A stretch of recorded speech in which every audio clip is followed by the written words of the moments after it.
An ideal pet door means freedom both for you and your pets, and they're so easy to install. All you need are a few basic tools and a little guidance, and your pet will be able to come in and go out whenever you want them to in just a matter of minutes. So let's get started. To begin with, you'll need to have the following tools. As with any home improvement project, if you do not have the tools or the skills to properly install your pet door, we suggest using a professional handy person or licensed contractor. First, start by measuring your pet's shoulder height using a tape measure. The top of the pet door should be set no lower than this measurement. In fact, we recommend adding 2 inches to this measurement as the correct height for the top of the pet door template. Now, using a pencil and measuring tape, mark a point near the center of the door the same height from the floor as your pet's shoulder, plus 2 inches.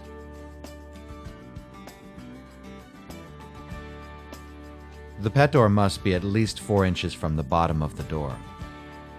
We don't recommend cutting below that, so you may have to set the door higher if necessary.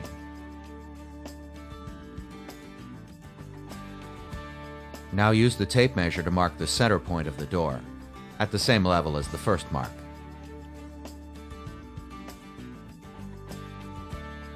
Redraw the line at the top edge with a pencil using a level straight edge. Make sure the line is level and straight.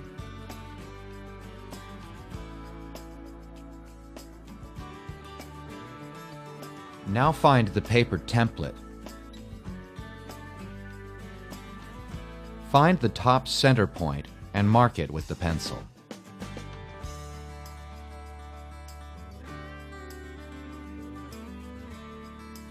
Now place the template on top of the line you made before. Match up the center line on the template to the center line on the door. Then tape the template securely in place. We recommend using masking tape, as other types of tape will not stick well or are too messy. Tape the corners most so they will not shift when drilled out.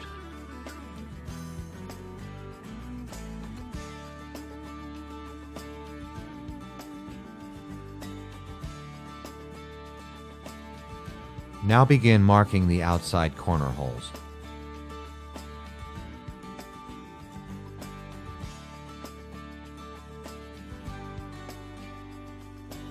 Then, use the pencil to mark the inside of the template, as shown here.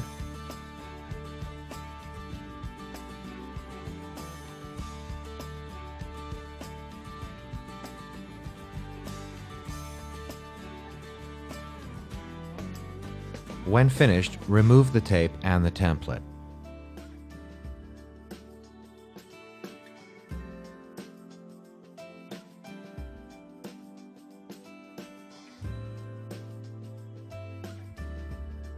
At this point in the installation, we recommend using safety glasses to protect your eyes from any debris.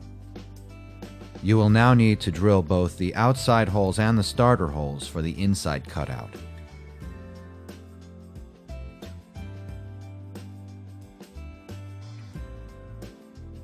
Here we begin by drilling the outside corner.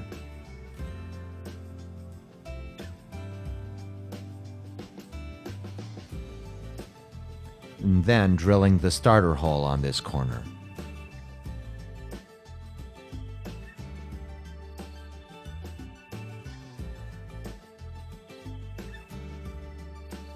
Now go ahead and repeat this for all the areas that need to be drilled, making sure the inside holes are just inside the lines as shown.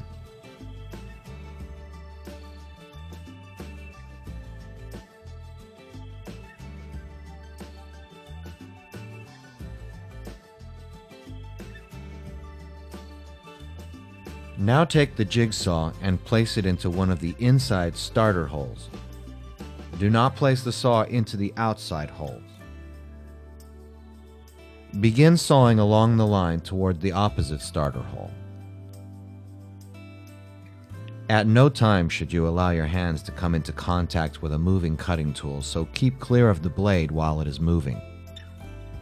Be sure to only saw to the inside hole on the opposite side and then stop.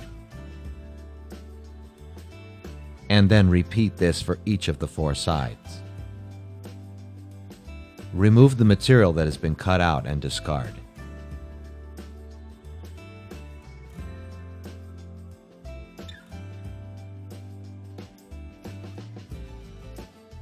The outside or exterior frame is the one that has the vinyl weather seal.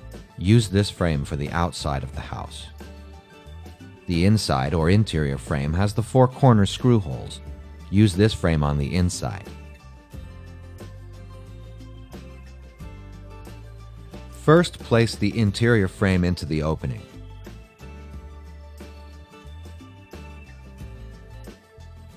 Then lift the flap and feed the other frame through to the outside.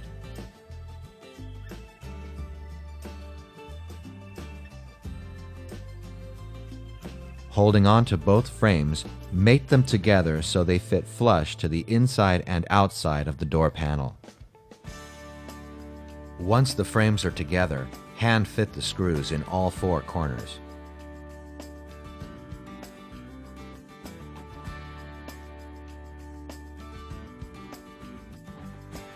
For this installation, you'll need an extension to the Phillips head screw bit.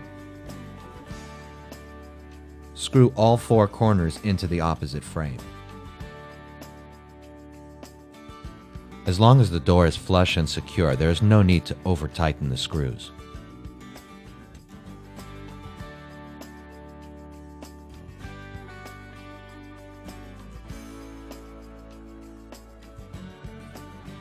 Check the flaps to make sure they're swinging freely.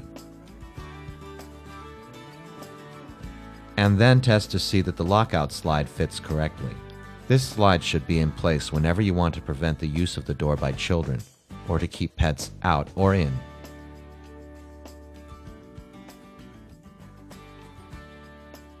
Finally, clean the area around the hole using water or kitchen surface cleaner and a paper towel.